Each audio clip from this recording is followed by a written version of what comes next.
ma allamtena inneke entel alimul hakim. Telefonu bir sabit bir yerde bırakın, o ses gelmesin. Oldu mu? Tamam hocam. Evet, tamam. El atfu bil hurufi. Yani ikinci bu tabi, yani tabi şeylerden, amillerden el atfu bil hurufidir. İkincidir vallahu alem. Ve sani el atfu bil hurufi. Yani bu Türkçe'de virgül veyahut ve, mesela Ahmet ve Mehmet ve vesaire, o görevi görüyor Türkçe'de. Evet. İşte bu Arapçada kaç tane harfleri var, edatları var, onları göreceğiz. Ve bir iki tane kaide, yani gramer kaideleri de var. Biz onları da söyleyeceğiz. Yani Arapçayı öğrenmek çok zorlanmamak gerekir. Yani Arapçayı öğrenmek, öğrenci ibareyi düzgün bir şekilde okumasıdır. Budur. İşte bu okuma sadece gramerle de değildir ha. Yani bol bol metin okuyacak. Biz o güne de geleceğiz.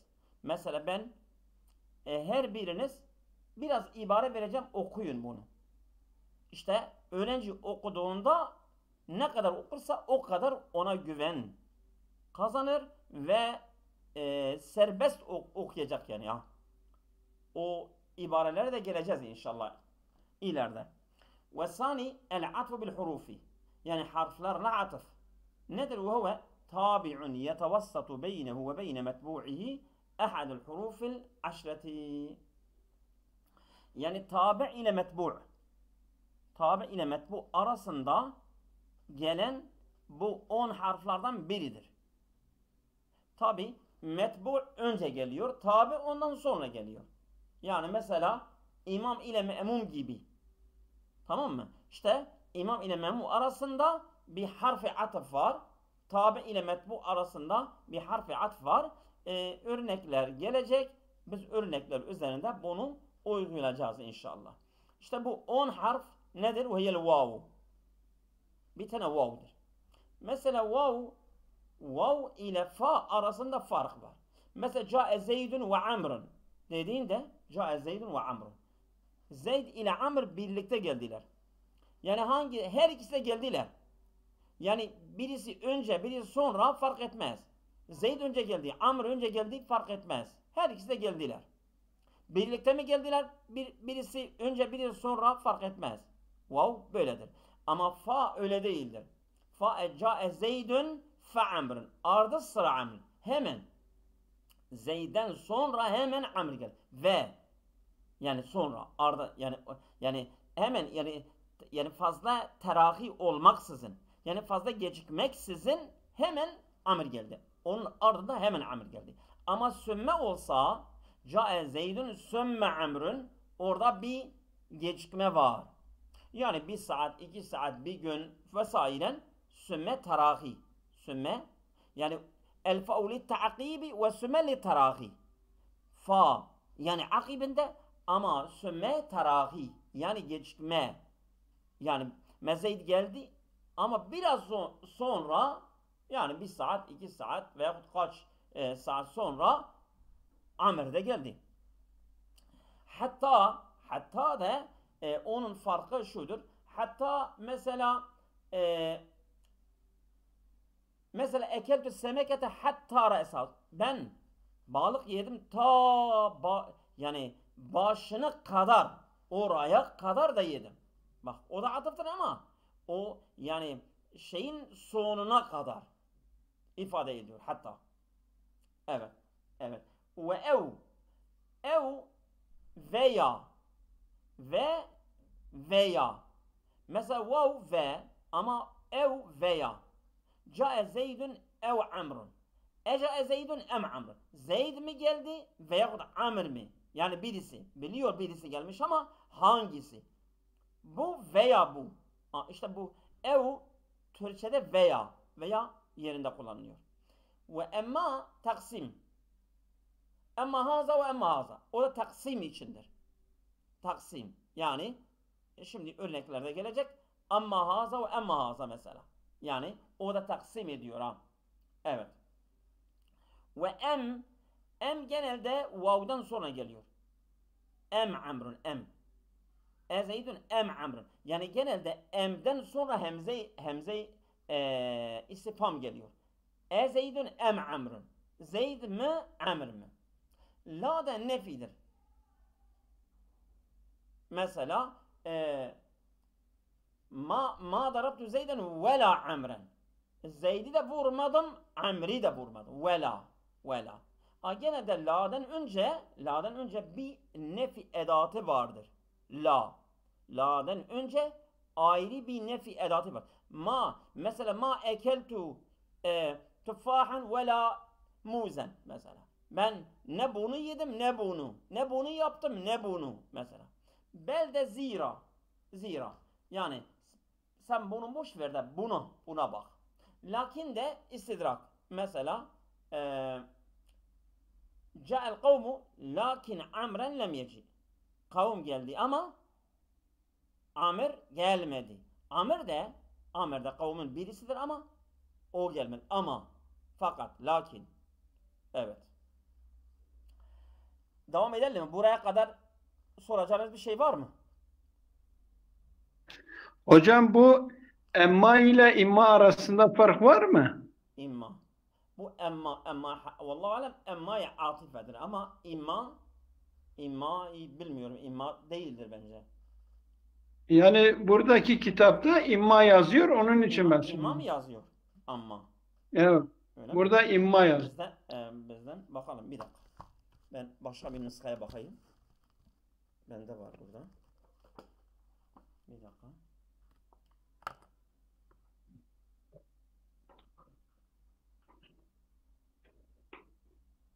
İmma. Valla bu nuskada da imma yazıyor. Doğrudur. Evet. Bende bir nuska. Yani bu online nuskası emmadır ama imma olabilir ha.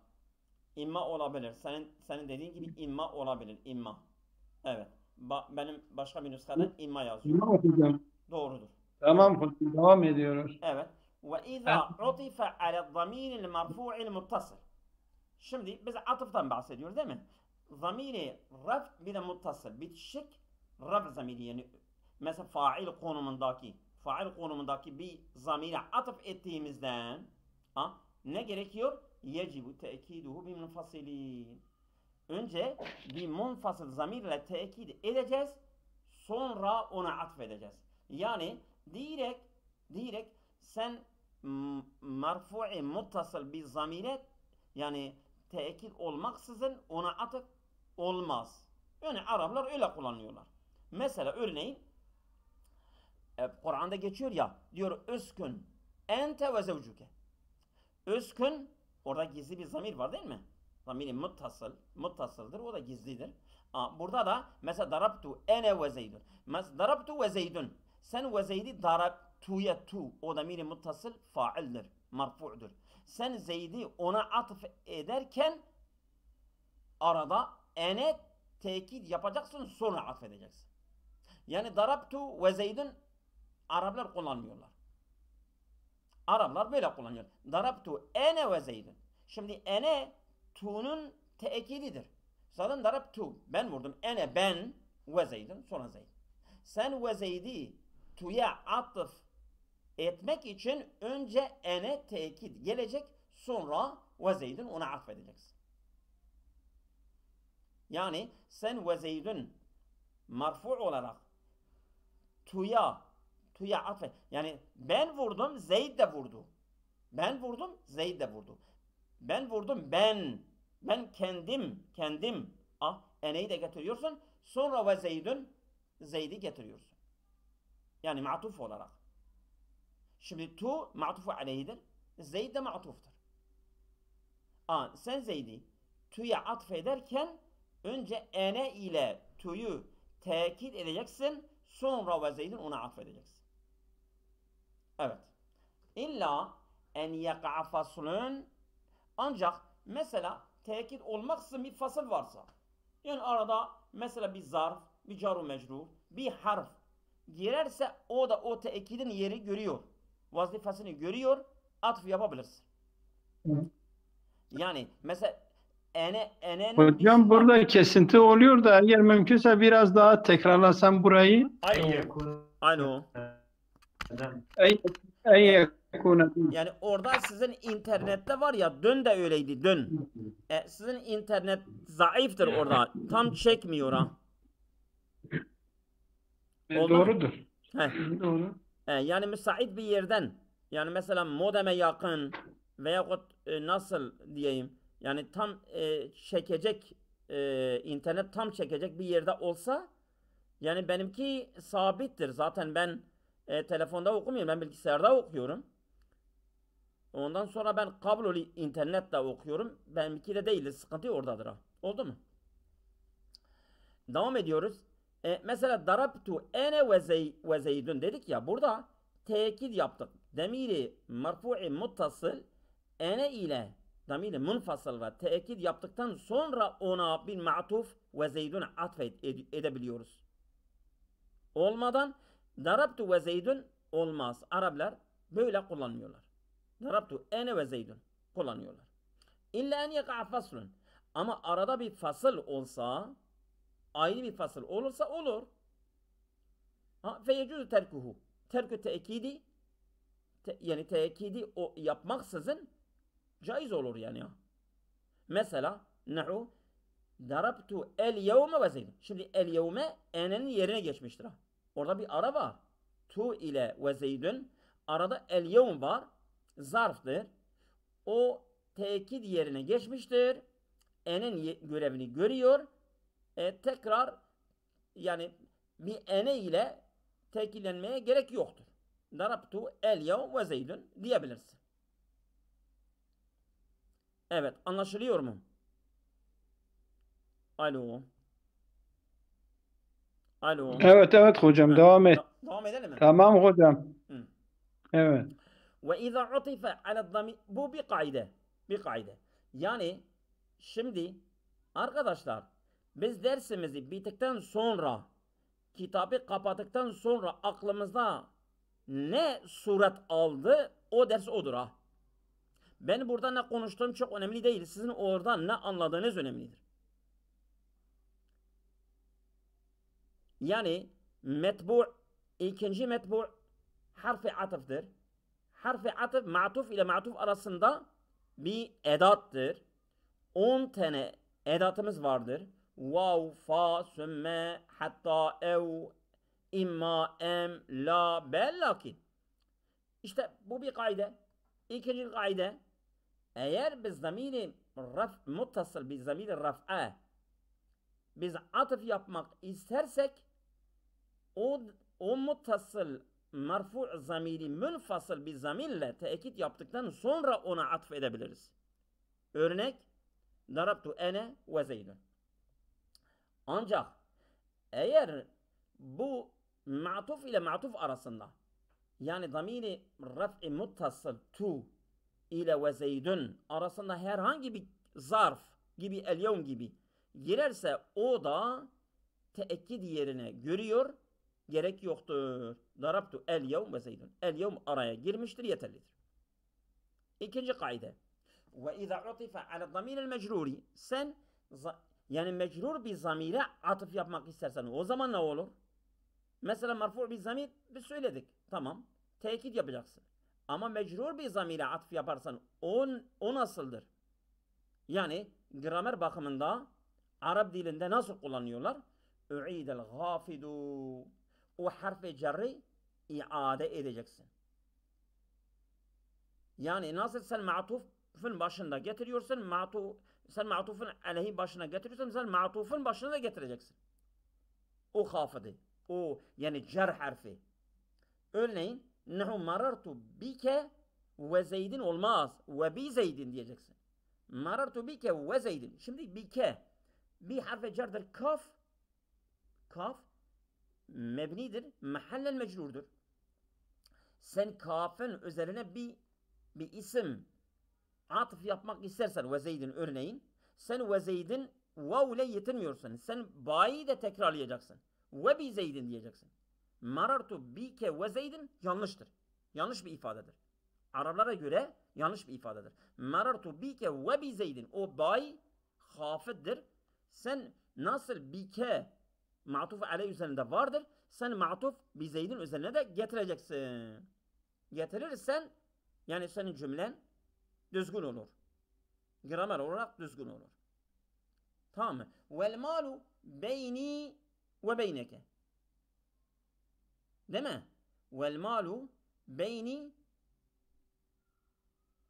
ve ke olmaz ha. Bak burada da izafedir. Şimdi mesela burada vel malu beyni, o beyne mudaftır. O nuna vikayet ya mudaf ileydir. Beyni ve ke olmaz ha, ve ke ve beynike. Nasıl mudaf beyniden mudaf hafıddır. Çünkü mudaf ileyi car yapıyor. O yayı mahallen mecrur yapmıştır. Vel malu beyni ve ke olmaz. Vel malu beyni ve beyneke. Beyne orada da tekrarlayacaksın. Ve beyneke o ba'nın ve bi Zeyd'inin yerini görüyor. Mesela birinci örnekte mecrur ba iledir. Ama ikinci örnekte mecrur izafe iledir. Muzaf ileyhi. İşte beyne muzaf ya muzaf ileyhi.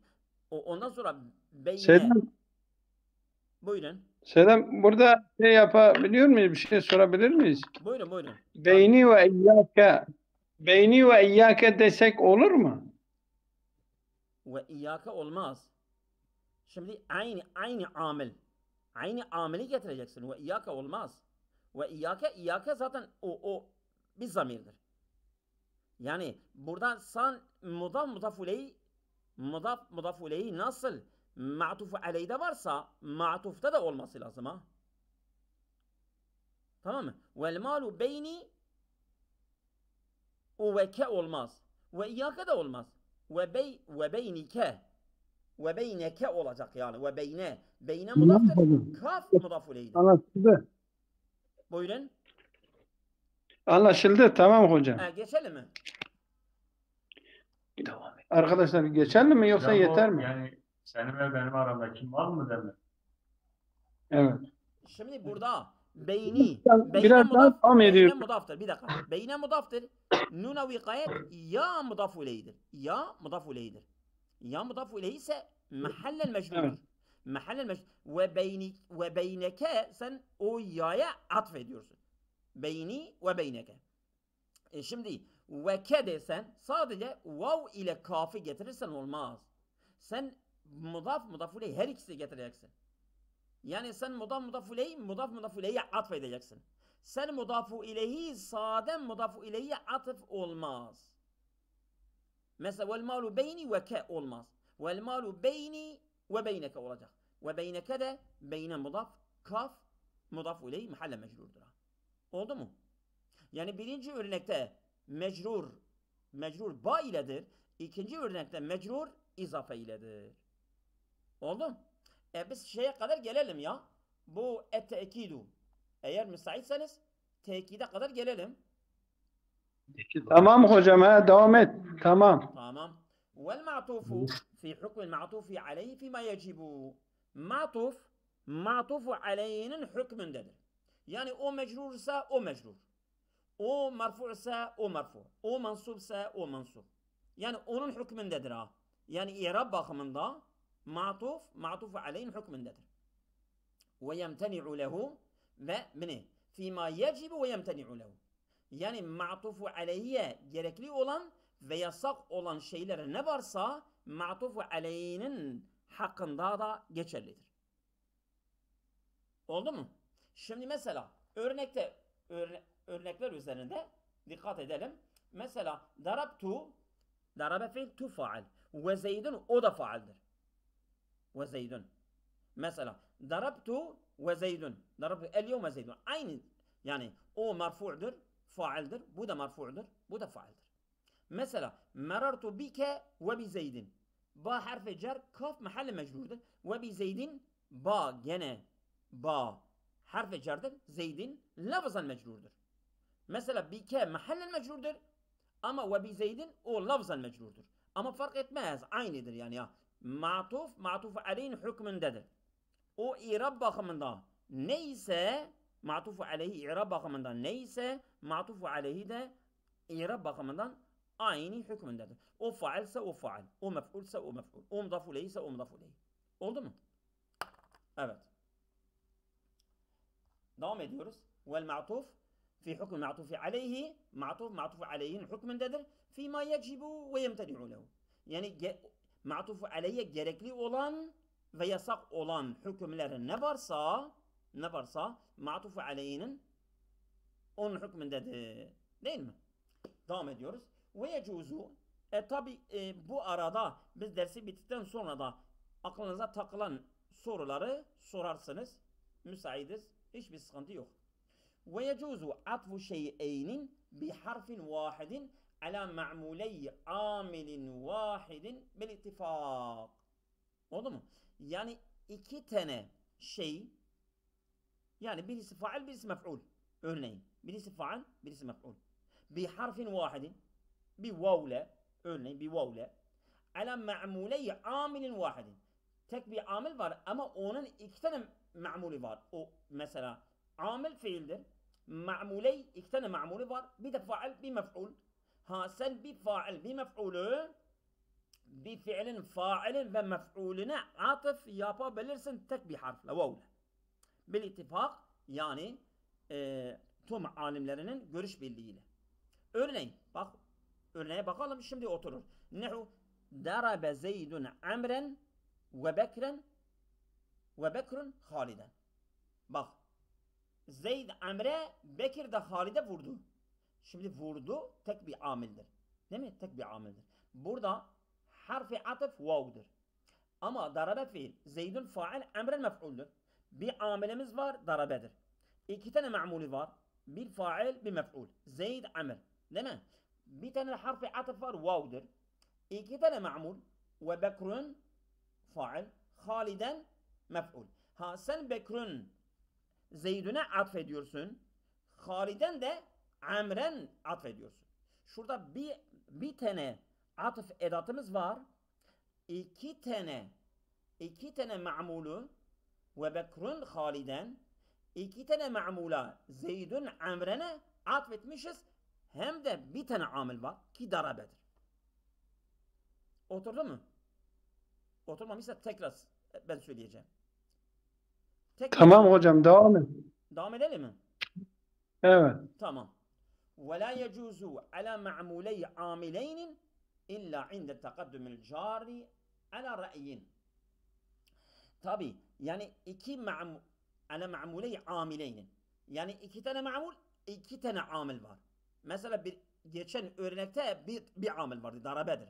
Ama burada iki tane amil varsa, o iki tane ma'mulleri de varsa, sen atıf yapmak istersen, o zaman car harfi car gibi. Car ondan yahut mesela muzaf ondan önce gelmesi gerekir. Ondan önce gelmesi gerekir. Şimdi örnek üzerine icra edelim. Örneğin nehu fiddari Zeydun vel hücreti Amrun. Değil mi? Bak burada sen fiddari Zeydun yani Zeydun fiddaridir. Şimdi Zeydun fiddaridir. Zeydun müptedadır, fiddari haberdir. Bunun ameli iptidadır, değil mi? Müpteda haber. Ha vel hücreti Amrun Amrun müptedadır vel hücreti onun haberidir. Ha sen burada iki tane ma'mulu vel hücreti fiddari Amrun Zeydun atfetmişsin. Ancak onların amilleri farklıdır. Yani her iki mesela Zeydun fiddariden amel etmiştir müpteda haberden. O Amr'un da vel hücreti. Yani Zeydun hem fiddari hem Amr'unda hem hücretinden amel etmemiştir. Ha. Burada iki tane cümle var. İki tane cümle-i iptidaiye. İki tane ma'mul var. Ama sen Zeydun fiddari, Amr'un fil hücreti olmaz. Böyle bir cümle kursan olmaz. Fiddari Zeydun vel hücreti Amr'un olması lazım. Yani mecrur önce olması gerekir. Tabi bu bir görüşe göre, alimlerin görüşüne göre böyle iki tane mamulu farklı amilleri olan iki tane mamulu atıf yapmak istiyorsan carın önce fi car var ya, harf-i cer önce gelmesi gerekir. Yani Zeydun fi dari desen Amr'ın vel hücreti olmaz. Bu ifade gramere göre yanlıştır. Tamam mı? Şimdi ben sizi dinliyorum. Soracağınız bir şey var mı? Hocam o em vardı ya, emmi demiştiniz. Herhalde sorularda mı geliyor em? Evet. Diğerlerine göre daha çok. Ha, Öyle mi dediniz? Yani emi atife mi diyorsunuz? Evet hocam. Em mi yoksa Em emma mı imma mı diyorsunuz değil mi? hocam em. Sanki dediniz em şeyde sorularda geliyor daha çok. Ben mi yanlış duydum? Yok. Mesela bir dakika. Şimdi mesela harfi atıf ev em Zeydun em amrun. Mesela emden em var ya, emma değil Evet. Aha. emden önce hemze geliyor. Hemze istifhama genelde. Mesela sen biliyorsun Zeyd veya Amr birisi gelmiş. Ama sen bilmiyorsun hangisidir. Sen tayin peşindesin. Zeydun em Amrun sen sorduğunda senin muhatabın naam veya la cevap veremez. Hocam Yani şeyi soruyorum. Mesela evet. hocam mesela ezeydun ev emrun ya da ezeydun em emrun. Farkı var mı yani? Zeydun emma Amrun diyorsun. Emma mı? Ev da em. Emma'yı demiyorum. Zeydun em Ev Amrun. emrun ya da em emrun. Bir fark yaratıyor mu? Zeydun em Amrun öbürü bir daha. Zeydun Ezeydun ve emrun ev Amrun. ev emrun ezeydun em emrun. Bu iki soru arasında bir farkı var mı? Yani hemze evle bir de emle diyorsun değil mi? Evet hocam. Bence hemze emle geliyor. Zeydun ev Amrun. Evle de geliyor bence. Gelmiyor mu acaba? Yani emle kesin geliyor. Hemze emle geliyor. Yani Zeydun em Amrun. Zeydun ev Amrun. Evle de Hocam bence diyor geliyor. mesela Hı. diyor ki mesela ev ile em arasında yani bir fark var mı? Bir dakika. Bir dakika ben hemen bakayım.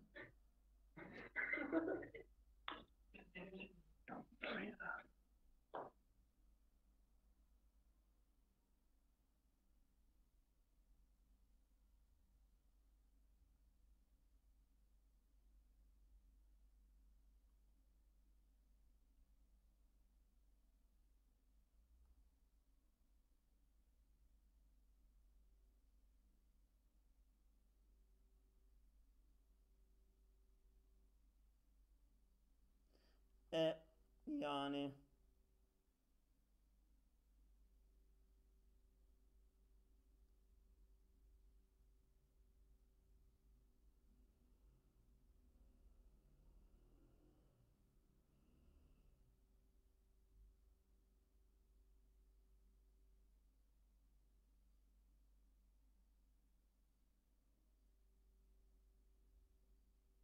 evet. Yani geliyor hemze onunla da geliyor. Ama e, em yani eşitliği ifade ediyor ha. Eşit. Her ikisi de eşittirler. Ama ev olmayabilir. Eşit olmayabilir yani ha. Ben Tamam bende hocam, bende anlaşıldı. Tamam. bende bende bir edat kitabı var. Ben ona bakayım. Evet. Yarın bunu daha detaylı bir şekilde size söylerim. Olur mu? Hocam Allah razı olsun. Tamam Başka hocam. soracağınız bir şey var mı? Yok hocam, ağzınıza sağlık. Sağ Çok olun. sağ Hocam. Teşekkür olasın. ederim. Allah'a YouTube emanet olun. adı. Hocam Buyurun. bu, telefon verdiğimiz arkadaşlara da bir link göndersen daha iyi olur. Tamam, ben onları kaydedeceğim. Tamam. Tamam. Evet. Tamam, sağ olun. Var olun.